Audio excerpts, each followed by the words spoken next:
কওমে নূহ অর্থাৎ নূহ আলাইহিস সালামের উম্মতকে আল্লাহ তাআলা প্লাবন দিয়ে ধ্বংস করে দিয়েছেন। তো আল্লাহ তাআলা তাদেরকে প্লাবন দিয়ে ধ্বংস করলেন। তাদের অপরাধ ছিল তারা আল্লাহ তাআলার সাথে শিরক করত, আল্লাহ তাআলাকে ভুলে গিয়ে নবী সাল্লাল্লাহু আলাইহি ওয়াসাল্লামের সাথে তারা বিদ্বেষ পোষণ করত। তারা নূহ আলাইহিস সালামের দাওয়াতে সাড়া দেয়নি, যার দরুন আল্লাহ তাআলা তাদেরকে প্লাবন দিয়ে ধ্বংস করে দিলেন, তার কিছু সংখ্যক অনুসারী ব্যতীত। কওমে আদ অর্থাৎ হুদ আলাইহিস সালামের উম্মতকে আল্লাহ তাআলা একইভাবে ধ্বংস করে দিলেন। 7 দিন 8 রাত লাগাতার ঝড় দিয়ে আল্লাহ তাআলা তাদেরকে ধ্বংস করে দিলেন। তাদের অপরাধ ছিল তারা শিরক ও মূর্তি পূজায় লিপ্ত ছিল। তারা নবীর কথাকে ছেড়ে না দিয়ে দেবদেবীর পূজায় লিপ্ত হয়। ঠিক তদ্রূপ কওমে সামুদ অর্থাৎ হযরত সালেহ আলাইহিস সালামের উম্মতকে আল্লাহ তাআলা ধ্বংস করে দিলেন। তাদের অপরাধ ছিল তারা নবীর ডাকে সাড়া দেয়নি, নবীর আহ্বানে সাড়া না দিয়ে তারা তাদের মন গড়া জীবন পরিচালনা করতে থাকে। তারা নবী লূত আলাইহিস সালামের কাছে বলেন যে আপনি যদি পাহাড় থেকে একটি উট বের করে দিতে পারেন তাহলে আমরা আপনার উপর বিশ্বাস করব, আল্লাহর উপর ঈমান আনবো। তখন সালেহ আলাইহিস সালাম বললেন ঠিক আছে, তবে আমি তাই করব, আল্লাহ তাআলা যদি দেয় তাহলে তোমরা তো ঈমান আনবে। তারা অঙ্গীকার করলেন জি অবশ্যই আমরা ঈমান আনব। কিন্তু যখন আল্লাহ তাআলা পাথর থেকে উষ্টি বের করে দিলেন, তারা কি করলো? তারা তো ঈমান আনলই না, বরং এক পর্যায়ে তারা সেই উটকে হত্যা করে দিল। এই অপরাধের জন্য আল্লাহ তাআলা কি করলেন?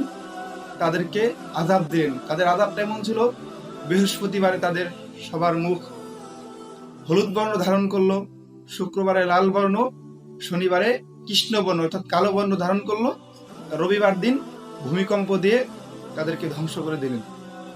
ঠিক তদ্রূপ আমরা দেখতে পাই কওমে লূত আলাইহিস সালামের উম্মতকে আল্লাহ তাআলা ধ্বংস করে দিলেন। পাথরের বৃষ্টি দ্বারা তাদেরকে আল্লাহ তাআলা ধ্বংস করে দিলেন। তাদের কি অপরাধ ছিল? তাদের অপরাধ ছিল তারা সমকামিতায় লিপ্ত ছিল। তারা নারীদেরকে বাদ দিয়ে পুরুষে সমকামিতায় লিপ্ত ছিল, পুরুষে জিনা করত, যার জন্য আল্লাহ তাআলা সেই কওমে লূতকে ধ্বংস করে দিলেন পাথরের বৃষ্টি দ্বারা। আমরা আরো দেখতে পাই কওমে মাদিয়ান অর্থাৎ হযরত শুআয়ব আলাইহিস সালামের উম্মতকে আল্লাহ তাআলা আযাব দিয়ে ধ্বংস করে দিলেন। তাদেরকে আল্লাহ তাআলা আগুনের বৃষ্টি দ্বারা ধ্বংস করে দিলেন। তাদের অপরাধ ছিল কি? তাদের অপরাধ ছিল তারা ওজনে কম দিত,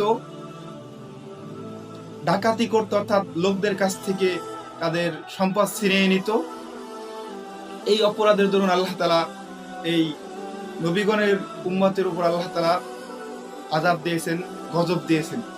তো এই ঘটনাগুলো আমাদের কি শিক্ষা দেয়? দেখুন, এই 5 জন নবীর কাহিনী আমি আপনাদের সামনে তুলে ধরলাম যে আমাদের এই উম্মতের মধ্যে, উম্মতে মুহাম্মাদের মধ্যে কিন্তু এই যে সকল কারণে আল্লাহ তাআলা আযাব এবং গজব দিয়েছে, সবগুলো পাপ কিন্তু আমাদের মধ্যে অলরেডি চলমান। আমরা এই পাপগুলোতে লিপ্ত। আল্লাহ তাআলা তাদেরকে এক একটা পাপের জন্য এক একটা কওমকে ধ্বংস করে দিলেন।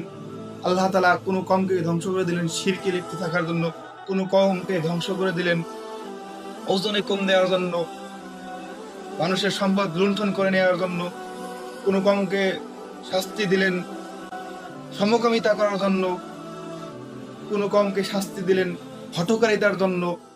কিন্তু আমাদের মধ্যে সমস্ত পাপই বিদ্যমান, তারপরে আল্লাহ তাআলা কেন আমাদেরকে এই আযাব ও গজব দ্বারা শাস্তি দিচ্ছেন না? কারণ আমাদের নবী হযরত মুহাম্মদ সাল্লাল্লাহু আলাইহি সাল্লাম যে আখিরি নবী, যে নবীদের নবী, ইমামুল মুরসালিন, খাতামান নাবিয়িন, তিনি আল্লাহ তাআলার কাছে দোয়া করেছেন, আল্লাহ আপনি আমার উম্মতকে সমূলে ধ্বংস করে দিয়েন না, আযাব ও গজব দ্বারা তাদেরকে সমূলে বিনাশ করে দিয়েন না, যার দরুন আল্লাহ তাআলা আমাদেরকে সেই ধ্বংস থেকে রক্ষা করছে। তো আমাদের ভাই ফিরে আসা উচিত রবের দিকে, আল্লাহ তাআলার দিকে, যে নবীর সুন্নাহকে আঁকড়ে ধরা উচিত। তাহলে কিন্তু আমাদের সামনের দিনগুলো ভালো হবে। আসুন আমরা এই ঘটনাগুলো থেকে শিক্ষা নিয়ে আমাদের জীবনকে পরিবর্তন করি। আল্লাহ তাআলা আমাদের সবাইকে তৌফিক দান করুন। আল্লাহুম্মা আমিন।